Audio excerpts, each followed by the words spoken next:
मन को खाली करना सीखो। एक गुरु का शिष्य बहुत गहन ध्यान कर रहा था, लेकिन उसका ध्यान केंद्रित नहीं हो रहा था। उनका मन सदैव विचारों से भरा रहता था। उसने अपने दिमाग को खाली करने की बहुत कोशिश की, लेकिन उसकी सारी कोशिशें नाकाम रहीं।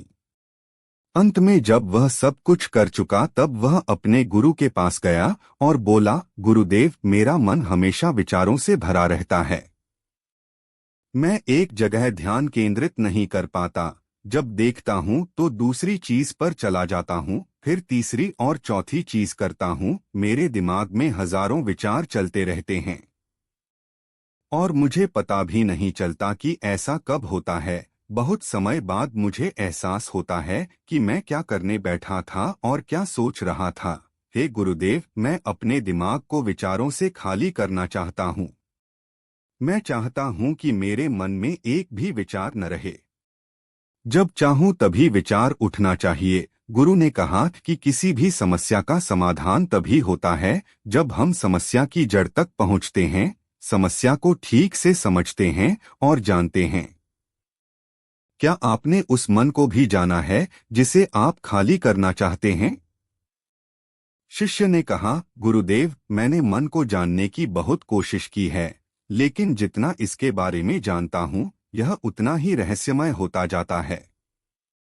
गुरु ने कहा, जाओ और छोटे छोटे पत्थरों से भरा एक घड़ा ले आओ। तब शिष्य छोटे छोटे पत्थरों से भरा एक घड़ा ले आया और गुरु के पास रख दिया। गुरु ने कहा, इस घड़े को अपना मन समझो और इस घड़े में पत्थर भरे हुए हैं। अब इस घड़े में और पत्थर डालो। शिष्य घड़े में पत्थर डालने लगा। घड़ा पहले से ही भरा हुआ था। 12वां पत्थर रखते ही बाकी सभी पत्थर नीचे गिरने लगे। तब गुरु ने कहा, रुको और ध्यान से देखो। अब घड़े में कोई पत्थर तो नहीं आ रहे हैं, बल्कि वह नीचे गिर रही है, क्योंकि यह भर गया है। इसमें जो भी आ सकता था वह आ गया। अब और पत्थर नहीं आएंगे। यदि आप दूसरा पत्थर लगाना चाहते हैं तो पहले पत्थरों को बाहर निकालना होगा। शिष्य ने तुरंत कहा, गुरुदेव, मैं समझ गया कि आप क्या कहना चाहते हैं, कि हमें अपने दिमाग को विचारों से खाली कर लेना चाहिए। गुरु मुस्कुराए और गुरु ने कहा, पहले पूरी बात समझो और फिर दिमाग को खाली करो। गुरु ने कहा कि हमारा मन इस घड़े के बिल्कुल विपरीत है। तुम घड़े को पत्थरों से तो भर सकते हो, लेकिन मन को विचारों से नहीं भर पाओगे। मन हमेशा खाली रहता है। शिष्य ने कहा, गुरुदेव, मुझे कुछ समझ नहीं आ रहा है। अगर दिमाग हमेशा खाली रहता है तो हम उसे खाली करने की कोशिश क्यों करते रहते हैं? इसकी क्या जरूरत है? गुरु ने कहा, इस घड़े से एक एक करके सारे पत्थर निकालो। शिष्य ने वैसा ही किया और घड़े से एक एक पत्थर निकालता रहा और अंत में घड़ा खाली हो गया। गुरु ने कहा, देखो, तुमने एक एक पत्थर निकाला, यह घड़ा खाली हो गया है। अब आप इस घड़े में कोई भी पत्थर डाल सकते हैं, दूसरा पत्थर डाल सकते हैं, या फिर वही पत्थर दोबारा डाल सकते हैं। आप इसे आधा भर सकते हैं या फिर पूरा भर सकते हैं। शिष्य ने कहा, गुरुदेव, मैं भी ऐसा ही हूं। मैं बता रहा हूं कि मन को खाली करना है। ये तो पत्थर हैं, इन्हें आसानी से निकाला जा सकता है और घड़ा खाली किया जा सकता है, लेकिन मैं अपने मन को कैसे खाली करूं? गुरु ने कहा, इस खाली घड़े में एक पत्थर डालो और 2 पत्थर निकाल लो। शिष्य ने यह कहा, ऐसा कैसे हो सकता है कि जब इस घड़े में एक पत्थर होगा तो एक ही पत्थर निकलेगा, फिर 2 पत्थर कैसे निकल सकते हैं?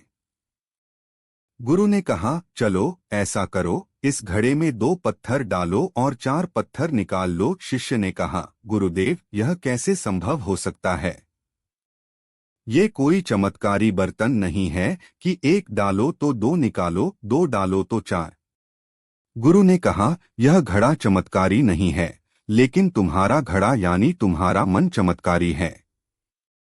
यदि आप इसमें एक विचार निकालेंगे तो इसके पीछे 2 विचार होंगे। जब आप उन दो विचारों को पकड़ते हैं तो उनके पीछे चार विचार उभर आते हैं और वह खाली नहीं रहता। यह मन का भ्रम है कि सब कुछ है लेकिन कुछ भी नहीं है। शिष्य ने कहा, गुरुदेव, आप जो कह रहे हैं वह मैं समझ गया, लेकिन क्या मैं हमेशा अपने विचारों के जाल में फंसा रहूंगा? क्या मन के भ्रम से बाहर निकलने का कोई रास्ता है? बिल्कुल नहीं। और जब आप उन चार विचारों को पकड़ते हैं तो उनके पीछे 16 विचार उभरते हैं और ऐसा करने से विचारों की एक लंबी श्रृंखला बन जाती है और आप कहीं नहीं रुकते, एक के बाद दूसरे विचार को पकड़ते चले जाते हैं। यह मिट्टी का घड़ा पत्थरों के घड़े के समान है। भरा रहेगा लेकिन आपका मन कभी नहीं भरता, वह हमेशा खाली ही रहता है। हमारा दिमाग भी एक विचार के बाद हमारे लिए हजारों विकल्प खोल देता है और हम एक मुख्य विचार को छोड़कर उन हजारों विकल्पों में फंस जाते हैं। शिष्य ने कहा, मैं आपकी बात अच्छी तरह समझ गया हूं, लेकिन अब मुझे क्या करना चाहिए? मेरा मार्गदर्शन करें। गुरु ने कहा, मन के जाल में मत उलझो, मन को खाली करने की कोशिश मत करो, अपना ध्यान इकट्ठा करो, एकाग्रता लाओ, जो भी कर रहे हो उसे अंतिम मानकर करो। ऐसे करो कि बाद में इसमें आपको कुछ भी करने की जरूरत नहीं है। और जब आप किसी दूसरे विचार पर काम करते हैं तो बस उसी पर काम करें, कोई दूसरा विचार नहीं। मन के भ्रम से बाहर निकलना इतना आसान नहीं है, लेकिन अभ्यास सब कुछ कर सकता है। शिष्य ने कहा, गुरुदेव, मैं भी ऐसा ही करूंगा। यह समझाने के लिए आपका बहुत बहुत धन्यवाद। हम सभी अपने दिमाग को खाली करने की कोशिश करते हैं, मन में उठते बैठते विचारों से परेशान रहते हैं। हम चाहते हैं कि ये विचार कहीं चले जाएं और हम शांत हो जाते हैं, लेकिन जितना हम इन विचारों से दूर भागते हैं, हम विचारों का उपयोग करते हैं कि वे हमें शांत करते हैं और वे आपके उन्हीं विचारों से जुड़े होते हैं जिन्हें आप छोड़ना चाहते हैं। इसलिए ये विचार इतनी शक्तिशाली हैं। जब आप सोचना ही नहीं चाहते तो आप शांत रह सकते हैं। यह तभी संभव है जब आप शांत रहने की कोशिश करना बंद कर दें और अपनी समस्या को हल करने पर ध्यान दें, ध्यान केंद्रित करें और समझें कि चिंता करने से नहीं बल्कि सोचने से समाधान मिलता है। गुरु ने कहा, इस मिट्टी के बर्तन को पत्थरों से आधा भर दो। शिष्य ने वैसा ही किया। फिर गुरु ने कहा, अब इन पत्थरों में से एक पत्थर चुन लो और उस पत्थर की एक छोटी सी मूर्ति बनाकर मुझे दे दो। मैं जानता हूं कि तुम एक अच्छे कलाकार हो। जब शिष्य ने 11वां पत्थर निकाला और उस पत्थर को तराशना शुरू किया तो उसे एहसास हुआ कि यह पत्थर अच्छा नहीं है।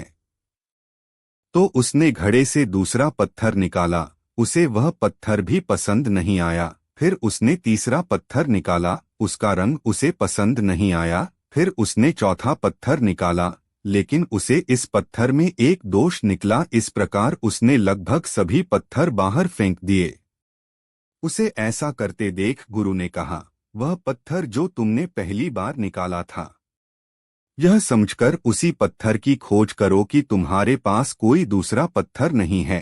तब शिष्य ने उस पत्थर को ही खोजना शुरू कर दिया और उस पत्थर से उसने अपने गुरु की एक बहुत ही सुंदर मूर्ति बनाई और अपने गुरु को भेंट की और कहा, बहुत सुंदर, इस पत्थर से मूर्ति बनाई जा सकती है। मैं इसका विचार भी नहीं कर सकता था। गुरु ने कहा कि जब कोई दूसरा विकल्प नहीं है तो हम अपनी सारी ऊर्जा उसमें लगा देते हैं और उसे सर्वश्रेष्ठ बनाते हैं। जब कोई दूसरा विकल्प है तो हम सिर्फ पत्थर चुनते रहते हैं। मान लीजिए कि मूर्ति नहीं बनाई गई है। दोस्तों, आज की यह कहानी आपको कैसी लगी और इस कहानी से आपको और क्या सीखने को मिला? कृपया यह भी हमें कमेंट करके बताएं। साथ ही अगर आपको ये कहानी पसंद आई और ये आपके लिए उपयोगी लगी तो इसे अपने दोस्तों के साथ जरूर शेयर करें।